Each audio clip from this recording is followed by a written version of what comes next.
Yes. I've led a delegation to Berlin, Germany, where we have joined a conference that's specific about hunger. The conference is entitled Policies Against Hunger. As we know, around the world there's a lot of challenges, global geopolitical issues. There's a bit of a crisis as we know what's going on. And then of course something that's majorly affecting us as Zimbabwe is climate change. Now all these challenges, what they have an effect of misbalancing supply and demand. So we have a lot of supply and demand shocks around the world, which is negatively affecting us. So today we are discussing issues surrounding hunger and what interventions we are doing as Zimbabwe to ensure that we guarantee that SDG 2, which specifically states that we should eradicate hunger and poverty, that it is a success story to Zimbabwe.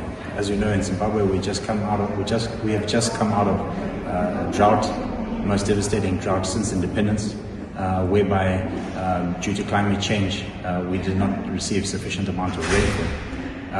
I'm very happy though that the current season that we've just come out of has ensured that we've produced enough cereal crops for our country, and going forward we now need to mitigate against climate change, and our mitigation needs to come through irrigation development, needs to come through the building of dams, and we are also using agroecological regions where we are tailor-making the type of seeds that we have in each agroecological region.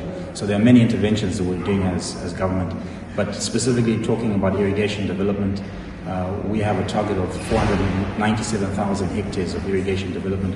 350,000 hectares of that must be put under cereal crops to ensure that our country's food, nutrition, fiber and oil is secure. So this is the President's Vision 2030, whereby we ensure that our country is food secure. In addition to that, we are drilling 35,000 bores and converting them to village business units. And under aggregation, we will ensure that rural areas, the rural economies are increased, where through rural industrialization, through aggregation, we will ensure that our communities have a better livelihoods. With regards to specifically this conference, they mentioned about access to land, which we were very successful in Zimbabwe.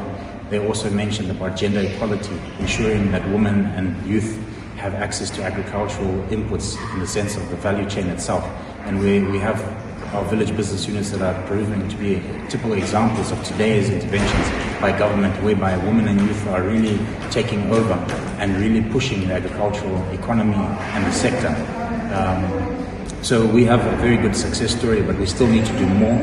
And so we are exchanging ideas at this conference, where we are learning best practices, and we're also teaching what we've done, because we have a very successful program through our Rural Development 8.0, and it's something that we should tell the world about, because it's something very good for us.